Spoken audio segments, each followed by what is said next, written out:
webinar today, it comes from this emerging understanding as well as acknowledgement that landscapes are complex systems. They're not about just not just one species, forget species, but not even one set of organisms. They are not about just the plants or the animals that inhabit them. And on the other side, they're not also just about the human beings that inhabit these landscapes.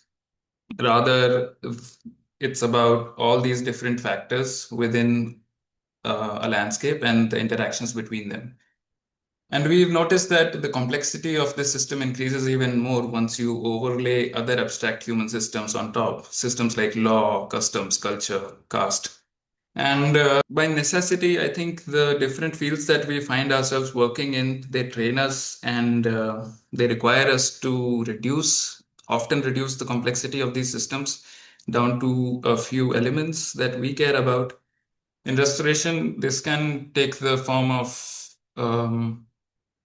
being concerned with only bringing back the native vegetation of a place, or in conservation, being concerned with the conservation of just one species.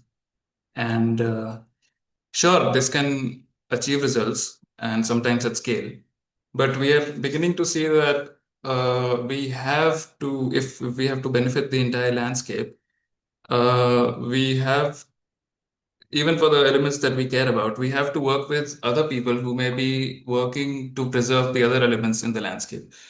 And it turns out that some people have been doing exactly this in central India. They got together a decade ago and have managed to bring together people from very diverse fields. And in this span of time, they've managed to achieve some remarkable things. They're called the Network for Conserving Central India, or NCCI in short. Some of you may already be familiar with them. And our speaker today, Dr. Amrita Neelakantan, is from NCCI, and she'll be giving us the nuts and bolts of the network's journey and learnings today. So, Dr. Amrita is the executive director of the NCCI. She is a conservation scientist who focuses on human nature interactions and connectivity conservation. She's been at it for almost 20 years now. And early on in her long journey, when she was pursuing her doctoral research, she worked with communities that had been taken out of the Kanha National Park and resettled outside. And I believe some of them still hadn't been resettled at that point. And her research emphasized the importance of stable incomes in achieving food security as well as sustainable forest use for these communities. Besides this, as a founding member of NCCI, Amrita plays a key role in advancing this network's efforts in connectivity and biocultural conservation. And lastly, Amrita also has had the chance to work together in other global biodiversity hotspots, including her extensive field work in Ecuador, Kenya, and Madagascar. And even here, she's led initiatives to integrate development and conservation goals. So she's been looking at these problems for a long time and has been working on bringing together these sometimes conflicting objectives. So Amrita, over to you. Thanks, Mandeep. I'm just going to set this up for our presentation. Okay, great. Thank you so much for setting that up, Mandeep. Thank you, everyone, for joining. This is obviously a story of our journey at the NCCI. It's also a personal journey because I started my PhD in 2013 and have been in that region since. I'm also joined in the participants by the other two pillars of NCCI, Ruth, who's our founder director, and Mansi, who was until very recently the coordinator of the network and has now taken lead of the Agrodiversity and Livelihoods program. So the full team is here, and I'm sure many NCCI members, friends, and colleagues are here as well. So to kick us off after that wonderful introduction and having the opportunity to speak about our journey, I really thank you all for being here. This is a picture that really depicts that. And this is a artwork that was made by Umaid Patta, a Gond artist. And he made it as a commissioned art piece for us for our 5th symposium called SILS, Central Indian Landscape Symposium. I'm getting the acronyms out of the way like Mandeep did. NCCI and SILS will probably recur through this presentation. And here we we can continue now on to the rest. I'm going to also say that I loved the questions that this community sent ahead of time. It really helped me think about how to frame some of the things that I wanted to talk to you about today. So today I'm going to tell you our story. And Central India, largely, as you can see on this map, the way we've sort of operated in this space is largely Madhya Pradesh, some parts of Chhattisgarh, and some parts of Maharashtra, including the Vidarbha. The green polygons are the national parks, tiger reserves, and the sort of yellow underlying over region is the area of operations. Now, this isn't set in stone. It's a biogeographic sort of boundary, and with the bounds of work, I know many people working in Central India will have different boundaries, and we in the future are likely to do that as well, depending on what we're working on. So we're going to talk about how the NCCI evolved, what we do. I'm going to use case studies of our work to try and bring home the really, like Mandeep said, the nuts and bolts of how we're doing collaboration and how we're building bridges. We're obviously going to talk about what worked, what didn't, sort of like a peer learning space for all of us today, and reflections along the way. So the origins of the NCCI. The NCCI started, and while I was doing my PhD, so I started in 2013, 2014 saw the first convening around Kanha-Pench landscape as an idea and the corridor as an idea.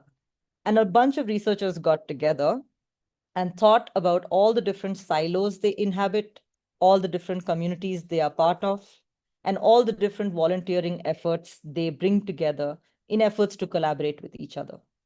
Of course, Central India itself is hugely important for multiple different reasons. It's a tiger conservation stronghold. It has a rich biocultural heritage. So much of Central India is still tribal land. And then there are livelihoods in peril because of multiple drivers.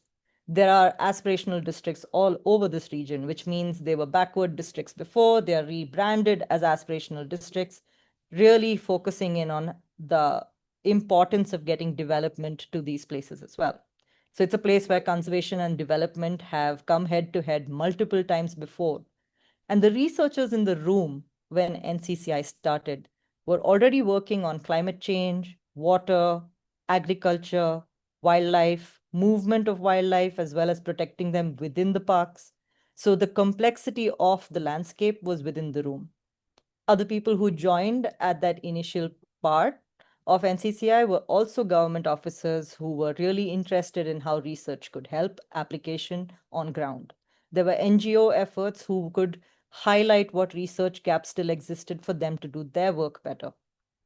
And across all of this, over the evolution, one of the first pieces of work we did was to try and bring together the science on connectivity for habitats for tigers. And largely, what's happened even from the get-go and all through the evolution is that NCCI has been about creating or finding or collating knowledge to action. Like, what is the information we need to get the next step on the ground to actually happen in a consensus-built collaborative way? So necessarily, it goes beyond boundaries. And that's just sort of laid out here in a historical timeline. 2020, like the pandemic years, there was a lot of churn of how do we get work on the ground to, provide support, provide relief, and while still continuing to do online work. So there was a lot of churn there. The main issue that had already emerged at the 2019 SILS, which is the Central Indian Landscape Symposium, which is the second SILS and the third such convening of the NCCI. And at that point, the network had also grown enough to need a desk, to need a coordinator, to have somewhere for these priorities, this coordination to land. And lucky for me, I was finishing my PhD at that point, and I became the first coordinator of the network. So through the evolution, there has been this intricate balance of looking outside of protected areas, of seeing the wider landscape and seeing those issues and seeing who could join the NCCI to provide expertise to look at these really complicated problems. If you are very familiar with Ruth's work, you'll know that she doesn't shy away from complexity, and that filter really has set a cornerstone of how we look at work as well.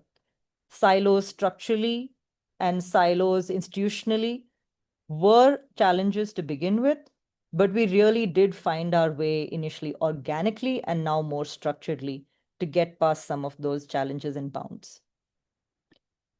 What we also did was sort of code it into the network, right? Collaboration as design. And so one of the first things we did, we looked at what work we were doing individually, meeting everyone where they were. Were you working on restoration? Were you working on climate change? Were you working on the unseasonable rains that are now more frequent in the region? And who was working with whom? And as you are probably very familiar, networks are very patchy.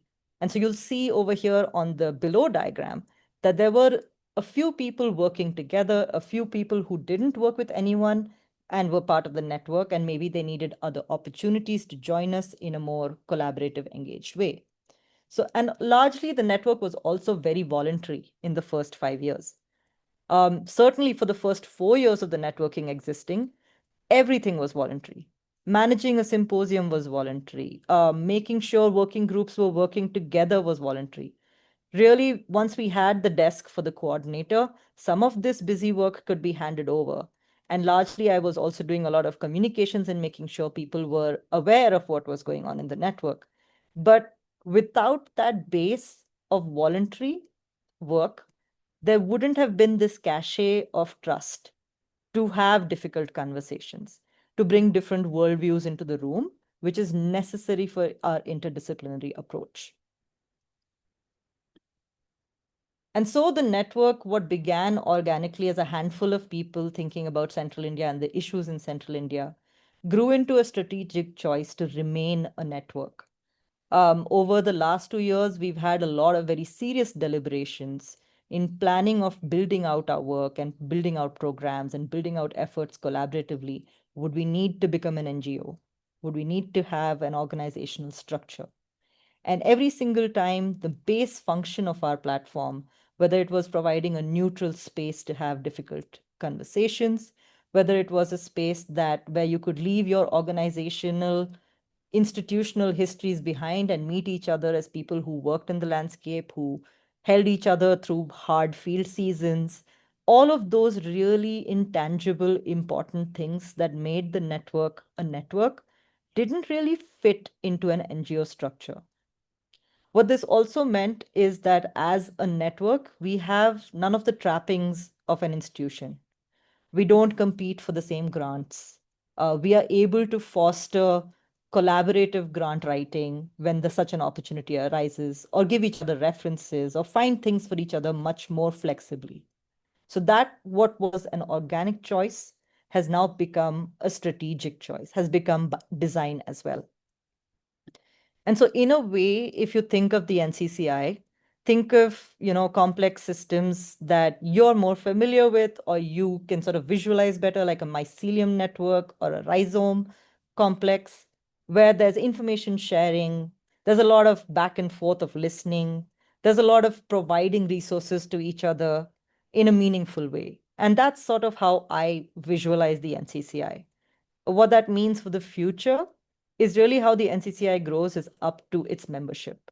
Maybe it'll become clustered in different patches. Maybe there'll be themes that will galvanize off and on. It allows for a more flexible understanding of what the network is today, what it started as, and what might change. So that's sort of what we're about. And coming to sort of the title of this talk, the Jugalbandi, right? This, while we were living it from the get-go, we really were. Climate scientists were talking to people who were working in conflict of human wildlife. I was doing my PhD, and my PhD was interdisciplinary in the way that I had to learn what food security meant for people in landscapes of Central India, which is not where I started my work. There was a lot of back and forth. And while we were living Jugalbandi, we really articulated it about 4 years back, where we really thought that knowledge to action, fostered by bottom-up voices, fostering bottom-up voices to, really lend authentic priorities to the network, and also by linking all of this together in the way Central India operates. people and nature are intricately linked when you walk around the landscape, when you live there, when you work there. And this is our reflection on that. And this is how we think our work in the future will continue. Really, it's like a duet, a dance, sometimes in conflict, sometimes in harmony. And in exploring that is where I have found the most fulfilling parts of my work. And I'm sure many other people would say the same of their work in Central India, whether they are members of the NCCI or just currently working in their own landscapes. And we would love to meet them too. So that brings me to why this is so personal. The Jugalbandi sort of came to all of us at different times. And over here, I'm just going to walk through 3 moments that I think really lay out what that could mean for different people. At SILS 5, which is the fifth of our symposiums, Ruth opened the symposium with speak in whichever language you are most comfortable. And that really set the tone for that particular symposium. And it changed what the room felt like. People who were invited, who felt more comfortable speaking Hindi, really felt like they owned the space, really felt like they could bring up priorities that perhaps otherwise they might not have. We changed a lot of the structure of that symposium, and I'll get to that a little later. But it wasn't just this invitation to speak in a language that you are more comfortable in. It spelled out a whole bunch of actions since then that have made the NCCI far more welcoming, far more grounded, far more authentic in how we do collaborative work. My moment sort of came to me in a very somber way. I was doing my thesis fieldwork around Kanha, and it was about people once they had resettled outside of the park. And I came across this family that just seemed so disoriented. The fabric of their lives was completely torn apart. They had a drought the minute they'd come out. Their cattle died. The head of the family no longer felt like he could be the head of the family in all of the ways that he would have liked to take care of his family. And for me, that moment just made it so real that we cannot continue to be siloed because we aren't even going to know the consequence of our actions. And the entirety of my PhD is colored by that. And potentially all of the work since has been colored by that one moment. And sort of to bring us back to the more uplifting moments of Jugalbandi, this one's Mansi's. And this one is when we just finished SILS 6, which was in Pench this year. And our closing plenary was 2 people panel talking about what it means to do work here. What are the next steps? What's the future? And that was Chandrakant, who runs an NGO in Chhattisgarh. He's the head of that NGO. It's a small NGO, it's local, it's rooted, it always has been. He himself is from there. And we had Sejal, who obviously most people know, WWF India, fantastic person, great powerhouse, has seen conservation in the country and in the globe change over the decades. That moment of having these 2 giants in the room talking about what it meant to do work in Central India really was the Jugalbandi moment. And I'd like you to just think about such moments when you've been doing work that really set the tone of what you would do next and how you would do it. That sort of falls into every NCCI member somehow. And we're grateful that that's the network we're part of and that's the network we're building. And this shift from tiger corridors to interconnected futures really set the groundwork of how we would do some of this work and how we would continue to find what is the next priority, what should be the work, and really exemplifies this landscape approach that there is no within park, outside park world. It's all the same. Irrigation schemes can affect everyone. Climate change obviously does. So that's a bit about who we are and how we think. Now I'm going to get into a bit more about our structure and what kind of work we do and how we do it, sort of like the more nuts and bolts of this. So the NCCI model remains lean. I mentioned that our currently staffing is 3 people, of which Ruth already does so much more work outside of NCCI and continues to ground us, root us, give us direction, hold the vision with us. We have diverse stakeholders. We continue to make space for diverse stakeholders 5 years into the NCCI, we were having conversations on behalf of local communities, and it was jarring, and that absence was noted. And we created structures and we created ways of working to include more people from these communities. We have working groups that are sort of thematic, but they all share goals. We have a community engagement, like I just talked about, to ensure that the diverse stakeholders are in the room. And of course, we have a core team that's small.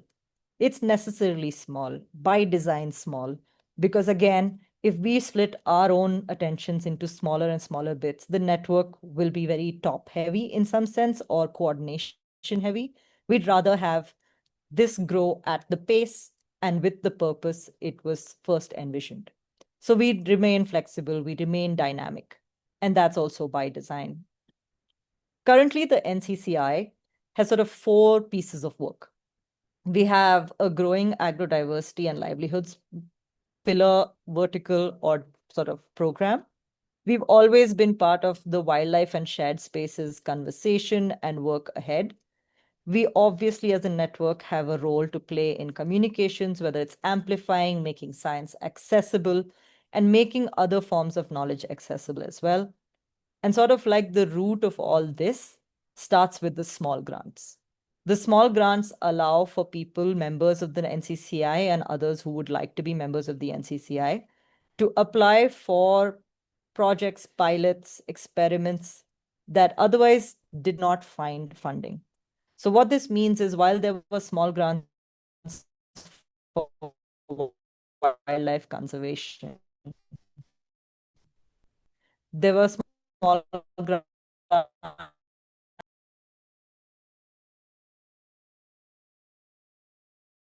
And so I was going to say that we grow grounded and we grow together. And that's primarily, again, one of those characteristics and the textures of NCCI that first started because we were embedded in these landscapes and has lent itself to how we will continue to do work because now we really believe that's the way to go ahead.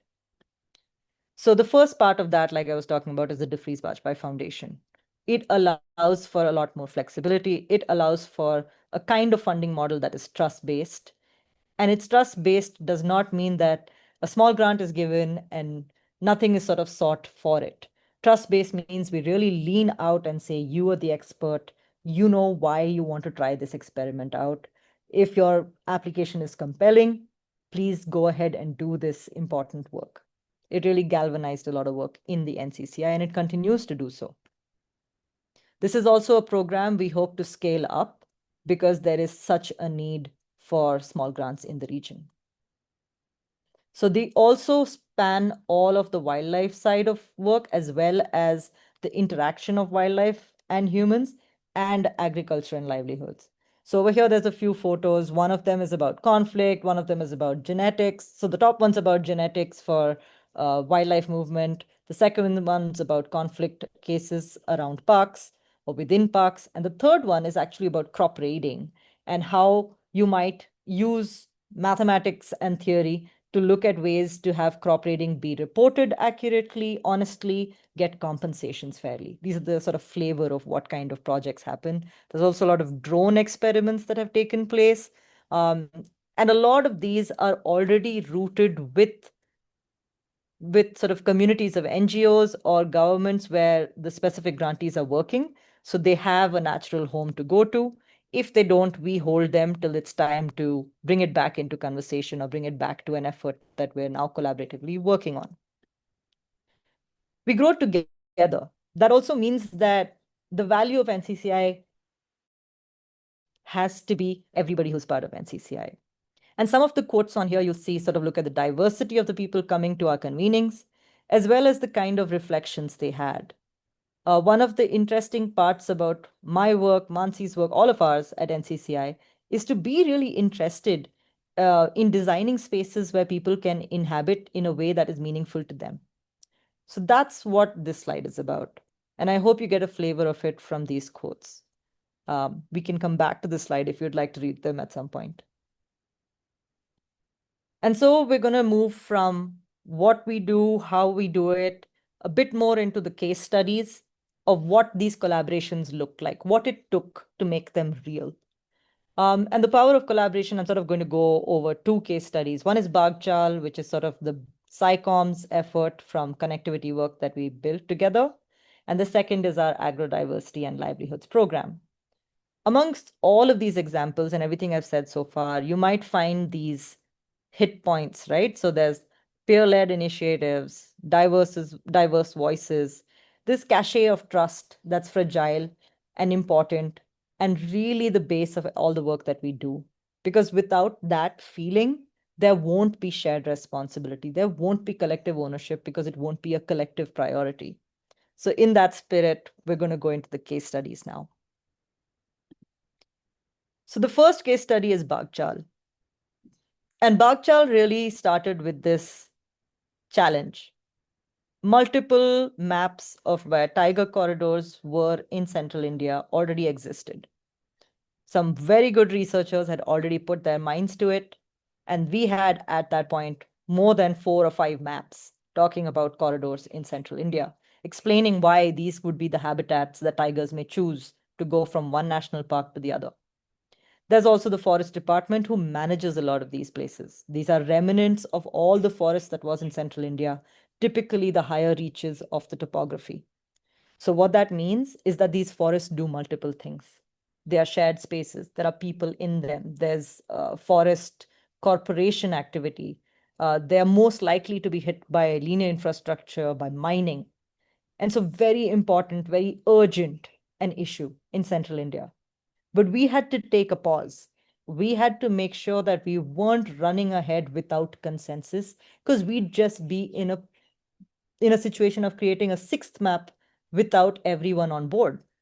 So the real important part of this conversation started at one of our convenings. So most of the researchers were in the room. They all agreed this was a priority. They brought the priority to the wider network. We then had subsequent convenings to make sure what we could do together. We really came from a place of this isn't criticism, this isn't evaluation, this is data sharing only and only for the purpose of building consensus. And this started around 2019, so there was still a lot of work to be done. Some of those layers had to be remade. So if you ask someone, could we get this layer? And they said yes, it would still take a while before that layer would reach you. Some of these layers needed government support to be released. So there was a lot of work to listen to every single person involved and meet them where they were and try and facilitate them joining. That was a lot of the work. And of course, there was the science. Of course, there was extremely, you know, robust science to back what we were trying to say. And finally, we made that collaboration. And that paper it's a pretty interesting thing to see that there is now a peer-reviewed, published consensus map for tiger corridors in central India. And so from that effort, we thought we can't stop here. This information, this consensus built on this map needs to reach people who are actually working in these places. They need to reach the managers of the corridor. They need to reach the managers who need easier ways to explain this challenge to their colleagues across the aisle, whether in irrigation, agriculture, EIA consultants. So we really needed a Sci-Comms effort to pull this together. And the Sci-Comms itself was very tricky. How do you distill very complicated things into small bites that make sense, but don't leave off enough so that it's no longer part of the story? And it took a lot of work, both on the scientist side as well as the comms side, to really understand each other's role, to be able to do what you do best in this collaboration without seeing feedback as criticism, without seeing feedback as anything but furthering the cause.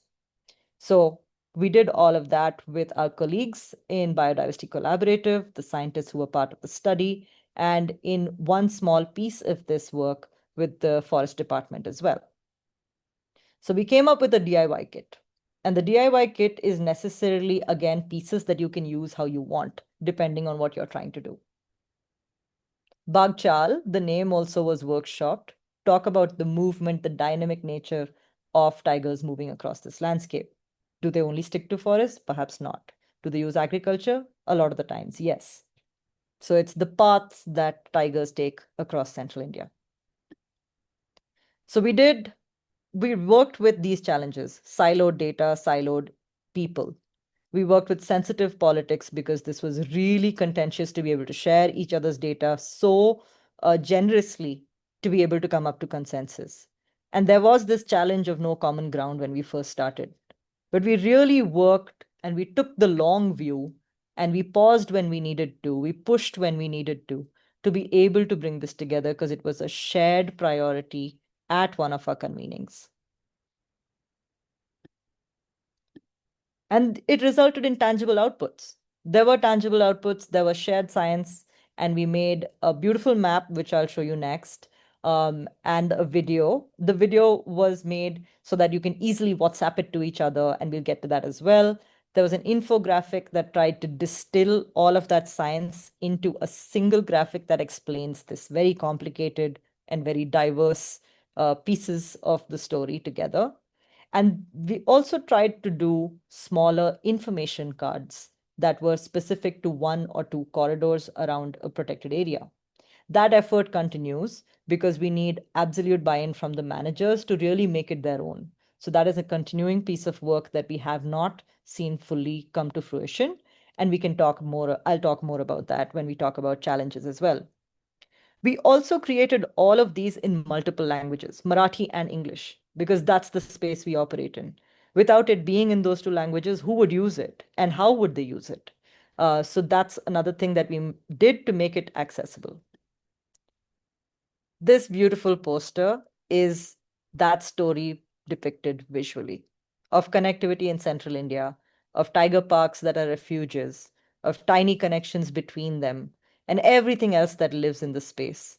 Whether it's people, whether it's the development, whether it's conflict, whether it's coexistence, all of it, and the diversity of people that inhabit these spaces as well, with their own nuances of how they interact with the landscape. Really, this poster depicts all of it. It depicts the movement of tigers across, and I couldn't think of a more beautiful art piece to showcase what Bagh Chaal is about. This is made by Sudarshan Shaw. And so now we get to the video, and I'm really hoping tech will support us through this. Because really, one of the Sci-Comms questions came down to this. How might we tell this story? How do we get it to people's phones? And it really had to be a WhatsApp forward. It had to be a way in which the audience felt part of the story, where they felt seen. And if they received it, they're like, yes, this is what we've been doing, or this is what it looks like. And with that, I'd like to go into the video. There's something fundamental to all life on Earth: the need to move between and across spaces for food, work, and sometimes just to find a new home. Some movements, by their very nature, are beyond man made borders. Deep in the heart of India, where forests, rivers, and people thrive together, lives the national animal, the tiger. The vast central Indian landscape houses one of the largest populations of wild tigers on Earth. For generations, people have shared this land with this big cat. Today, tiger numbers are on the rise, but there's more to the story than just numbers. Scientists believe for healthy populations to thrive, there needs to be an exchange of genetic material, which is only possible when tigers move across. In fact, 35% of India's tiger range is outside protected areas. This connection of life across the landscape is what ecologists call connectivity. Today, it's under threat due to ways in which land has undergone changes, often leading to tragedies for people as well as the tigers. Somewhere between all of this, we have lost an important connection. Connecting habitats require connecting people. Can we find ways that don't privilege movement for some over others? In the heart of India, something important is unfolding, an effort to reconnect what's being lost.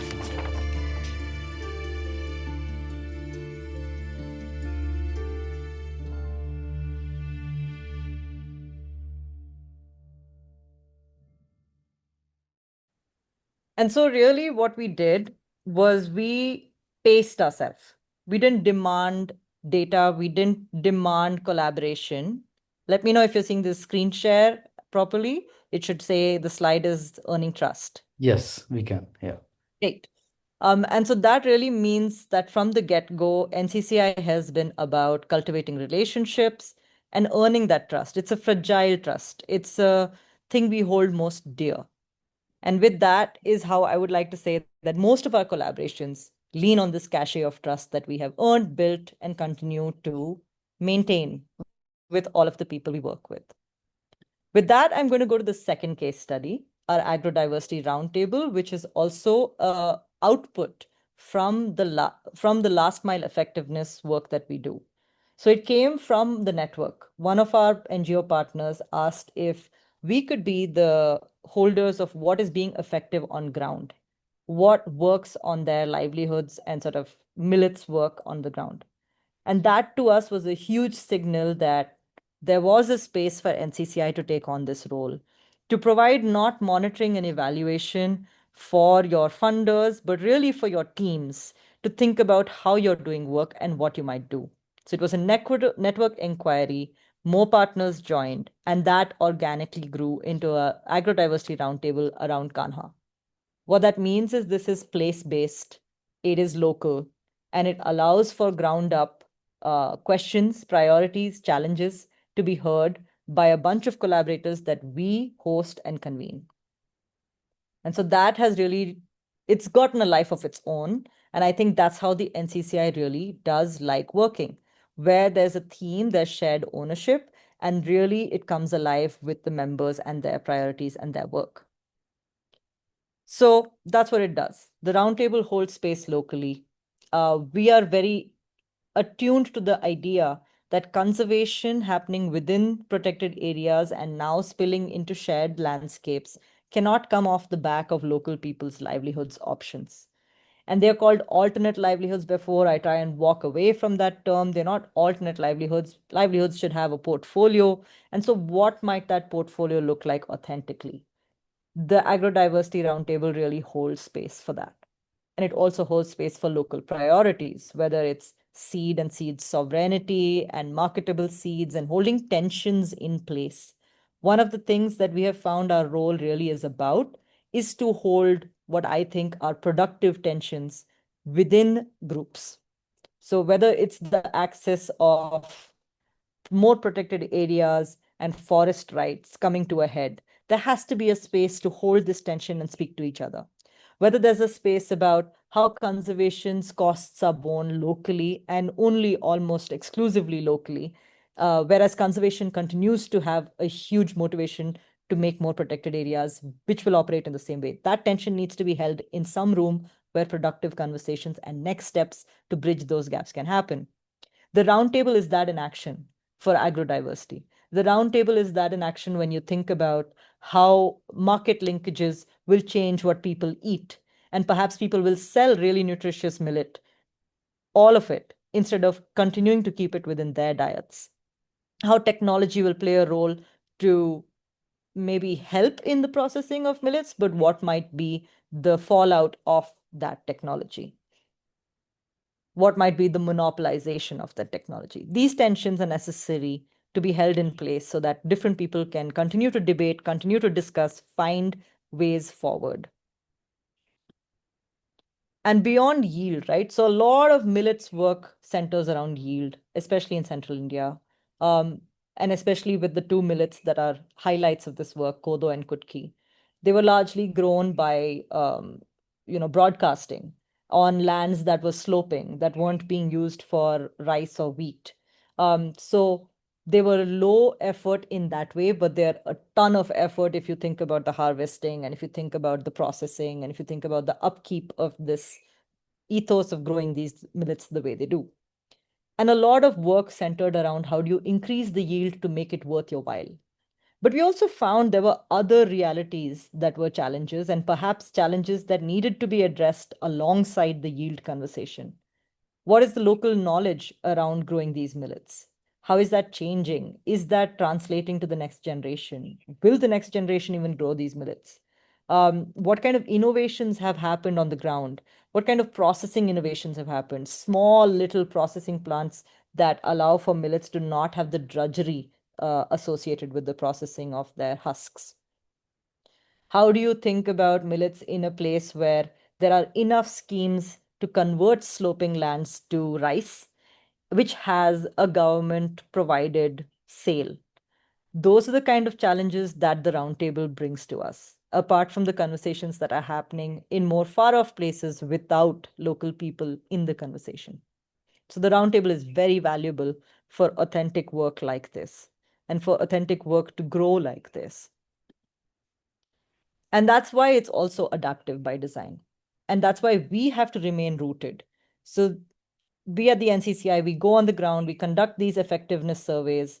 We're there twice a year at the bare minimum, if not 3 or 4 times in other capacities, without spending time on the ground like we've always done. So we all came from PhDs and NGOs and government departments that were based there. Without that understanding of the landscape, none of this can be crafted for what the future holds. We allow for the research to go back specifically to those partners. So if we're doing effective research, it's for the region at large. So in this case, around Kanha National Park.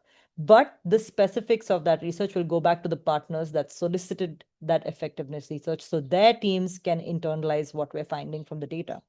And all of this sort of feedbacks at the roundtable where this information and priorities can continue. And so right now it continues to evolve. It has a lot of people joining. We've had recently very fortunate to have people from other landscapes growing millets and processing millets and selling millets join us. And the kind of confidence, this model of growing from ground priorities to knowledge that gaps that are identified to providing the research for that gap has really seen some resonation across the board, and also has seen us reach a place where our partners in the Kanha landscape might go and do exposure visits in a different part of India to learn what those market linkages are like, what branding is like, what might be the next step for them. And one of the by design things that I want to bring here is like with SILS. The first roundtable was hosted indoors in a room with a presentation with discussions. It was a great roundtable. We had a lot of discussions. We did field trips. We've now started hosting parts of the sessions at the local bakeries in the field near a mill. So this kind of evolution comes with intention. If the intention is to see what's the next step and where would it be most effectively hosted, you arrive at these places. And that's a learning for me. And so that really brings me to one big thing that I have internalized, and I think we at the NCCI feel very strongly about. Research doesn't, applicable research doesn't really lend itself to its application if it's prescription. If it's a rigid set of do this, do this, do this, because in our experiment, this worked. We sort of flipped that on its head. We've said, what if you look at what's needed and what piece of research needs to be done so that it can be science-backed, so that it can be knowledge-based? We're opening up things like the DBF grants. We're really brainstorming on what outputs should there be from DBF grants. Should it always be a report? Maybe it needs to be different things. Those are the kind of ideas we really find interesting and fulfilling to look at in NCCI. And so now we're getting to the part where we're just sort of going to the big cliff notes, right? What sort of worked? Strong relationships, this base of neutrality. Many times there have been individual feelings of wanting to take one stance against another, but NCCI as a platform cannot afford to do that, because these are hard-won safe spaces for neutrality to make sure these discussions have a place to go.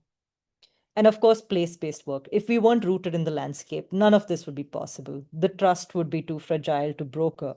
The trust wouldn't mean very much because you weren't there. And the neutral spaces would be too far away for anyone who's actually doing the work to find useful or accessible. What didn't work? And this, I think, is a really telling thing that we should all, I feel, find more places to talk about, and more safe places to talk about. So thank you to ERA for making this one of those places.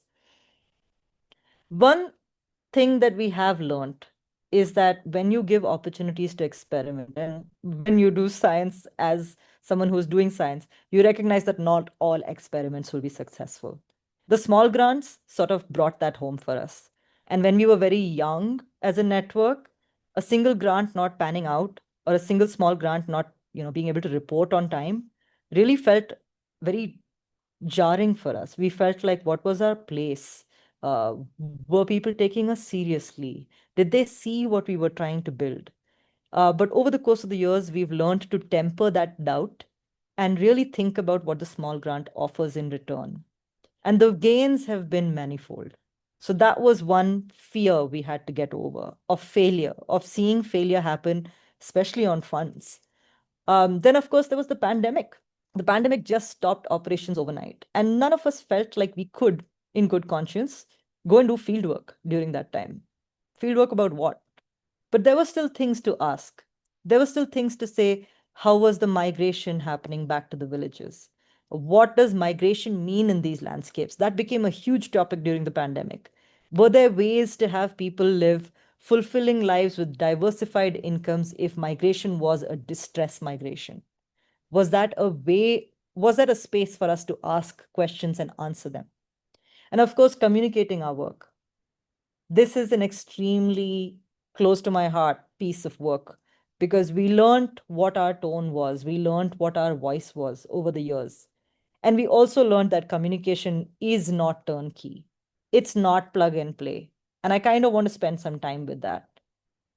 What you're good at, like suppose we do a good piece of science and we have to work with communication professionals. The domain expertise has to really intertwine itself. Otherwise, what you're going to get is going to be piecemeal, may not tell the full story, may tell it badly, may tell it inaccurately. We dealt with all of those challenges in Bagh Chaal. Every single step of the way, there was a two steps forward, one step back, because there was something that was not coming through. The way in which it was coming through was too sciencey, too dry, not enough rooting in the landscape that we were trying to talk about.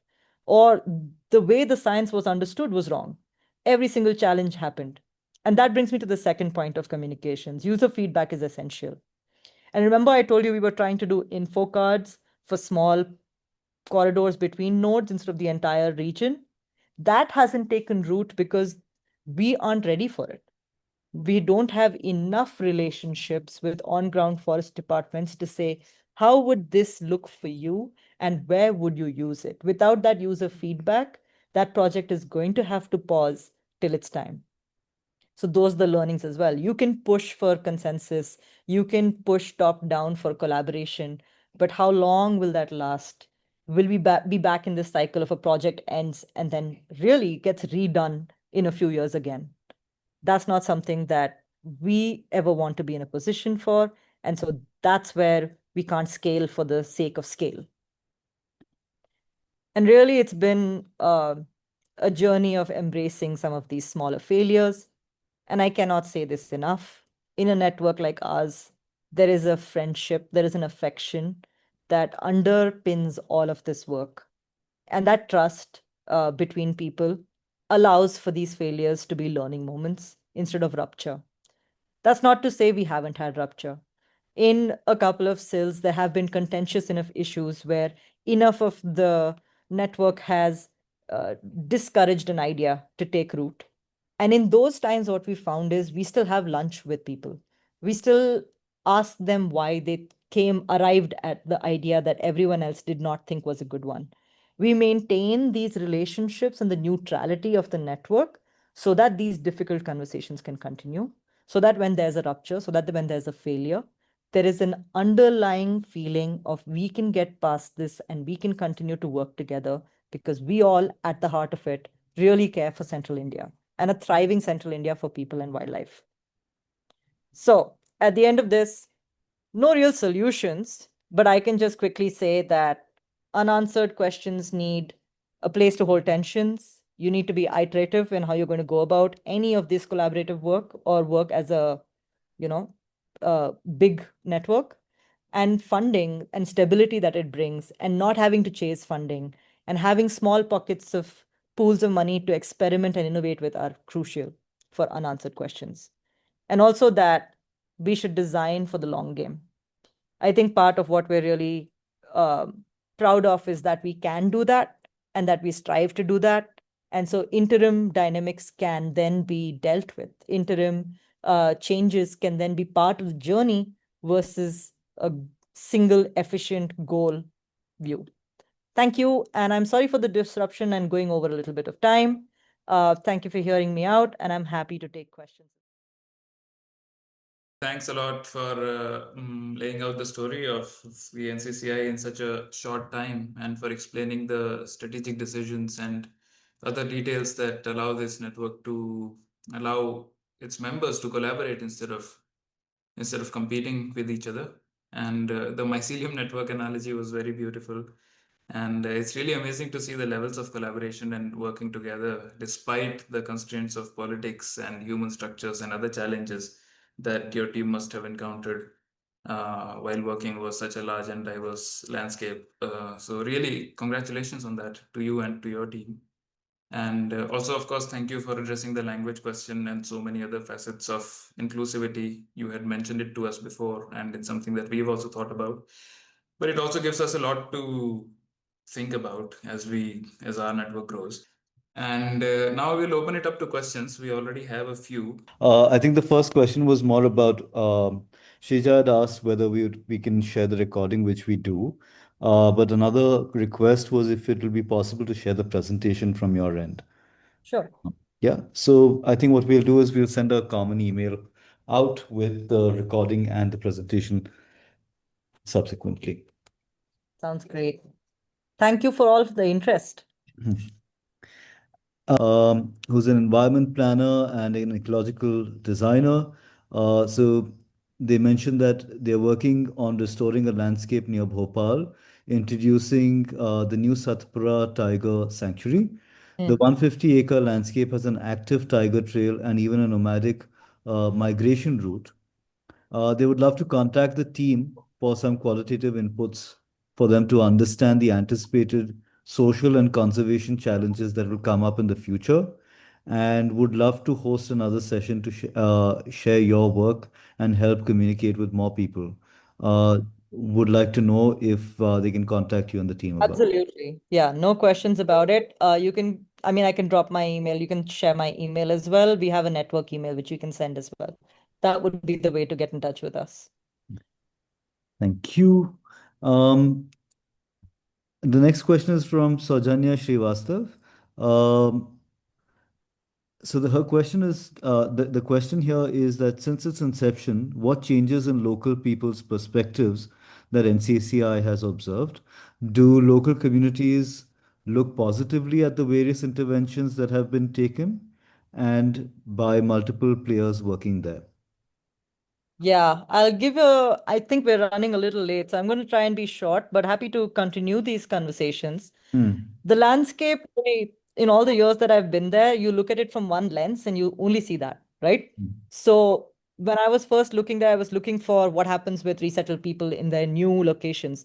And for years, I could only see the entire landscape with how many assets, what do you do with your money, what jobs are available, are you still using the forest, those lenses. What the people perceive as well is sort of that interaction. So I think there has always been development work and conservation work in Central Indian landscapes. What they're finding more interesting now is that conservation bodies are coming to interact with them on their livelihoods. That has also predated NCCI's work. But I think that work, the lens that people will have is the lens that we go in with. So for a while, there was also the lens of, oh yeah, NGO people come sometimes, ask us some questions, then they go. And for me, in my PhD, that's predominantly the lens I took in my interactions. I was like, I am trying to do a PhD. I do not know if this will help you, but I would like to know more about this. Is that possible for you to talk to me about? So I think it's hard for me to say what local people's perspectives are changing. What I can tell you from the roundtable and the Agrodiversity roundtable is that now they really feel part of NCCI. They feel part of this discussion versus invited or versus looked to for specific local expertise.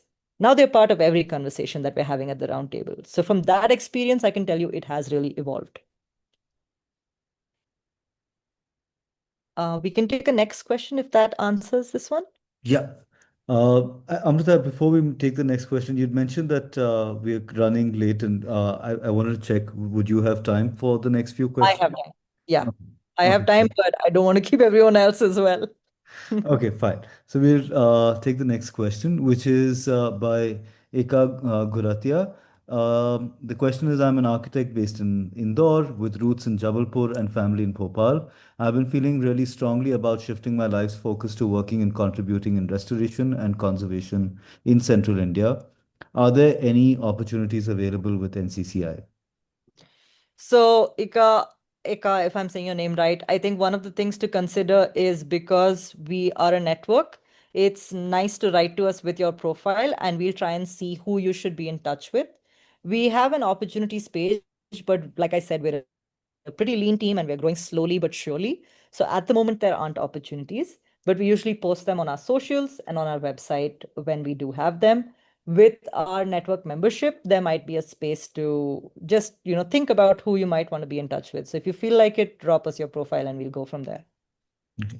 The next question is from, thanks for that, Amrita. The next question is from Yash Mane.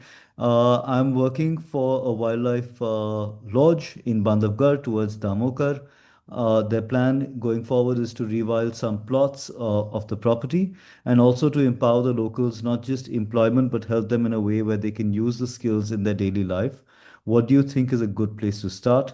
Uh, he does snake rescues around the village, trying to start with basic communication with the community and spreading awareness. Yeah. Could you suggest some other ways they could engage with the community? So my view on this is slightly different. My view on this is be a so for my way of doing this is to be a partner. So if I am predominantly a scientist who also does practice, I meet people as a scientist who also does practice. And if they are a farmer in looking to diversify farming and find other jobs, then I can meet them like that. And so part of my process is to say, what's the options you are thinking of? What are the options I can think of?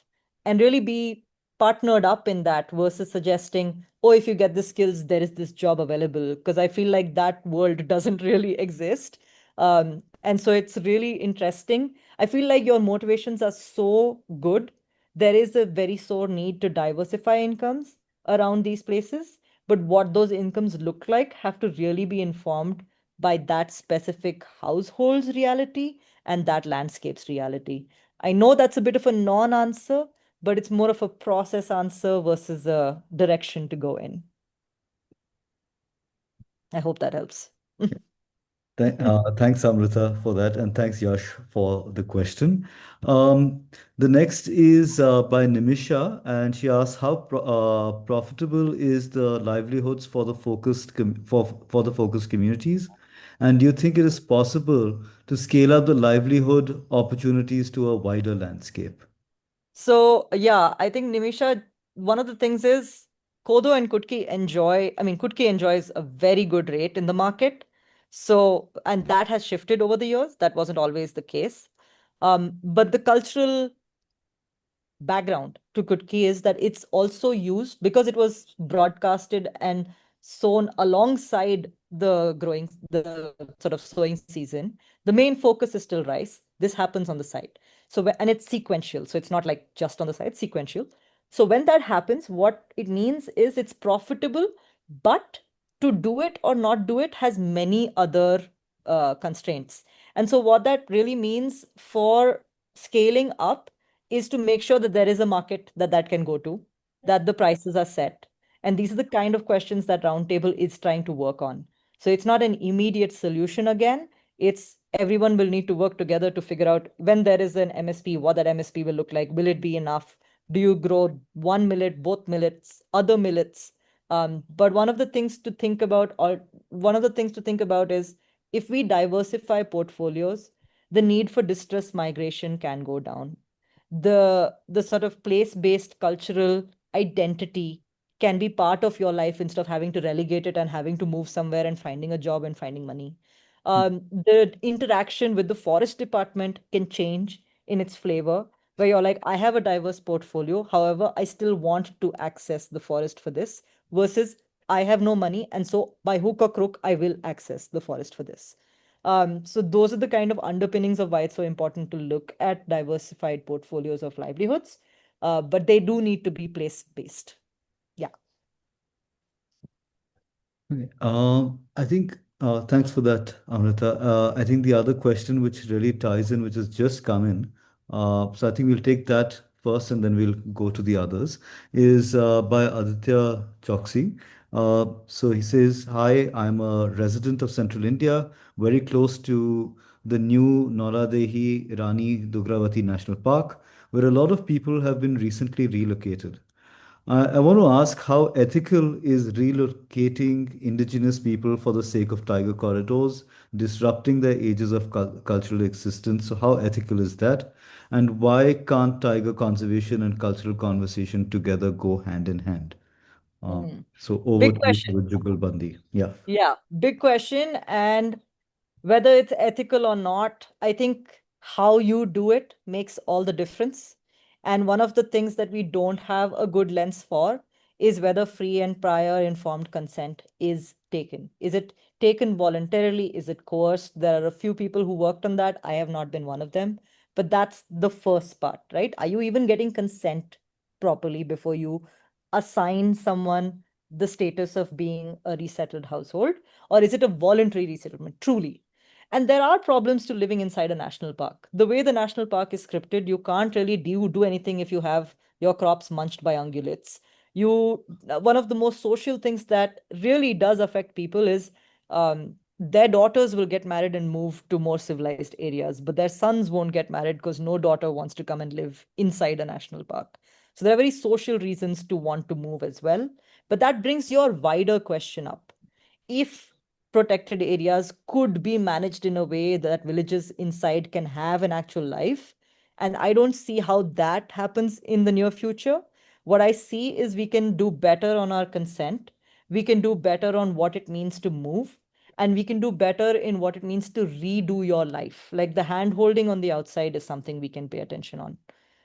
The entire question of the ethical nature of whether it should happen, whether it shouldn't happen, I think for me rests in the how, because the reality of the situation is there is these many places that tigers live, and they are a conservation priority, and the forest department manages those places.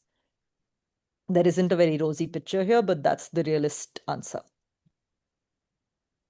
Thanks for that, Amrita. And I think, yes, the how is equally important, and that is really true. I think the next question that we have and is from Gaurav.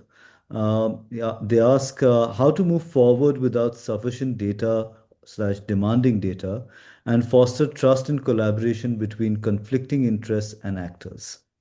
Yeah, I think one of the things that we've found that works is first you figure out whether that priority for which the data is missing is shared by everybody. Because if you say this is a data gap and 17 other people agree with you in a room of 25, you'll find ways, trust, and processes to get the data. But if you say this data is really important and it's missing, and it's you and your friend in a group of 25, and 25 people have not volunteered to have this conversation or don't want to be part of it, you're going to have a much harder going, even if it is important data, to get that data collated. And for the last, I think I can request Dr. Sachin Rathore, if it's possible, that you could just actually share what exactly is the question or the statement, because I'm not really clear on this. I'll take Unless, this one. Amrita, you already know what this is about. Yeah. Yeah. So in that first figure, we put down not all the studies that had happened in Central India, but the studies that members had done. So also recognize that NCCI itself was fairly new at that point, right? So the people we had were a mixed bunch. And of those people who did forest ecology were fewer. That has grown. And what might be interesting is to look at that same metric now and see what the network looks like.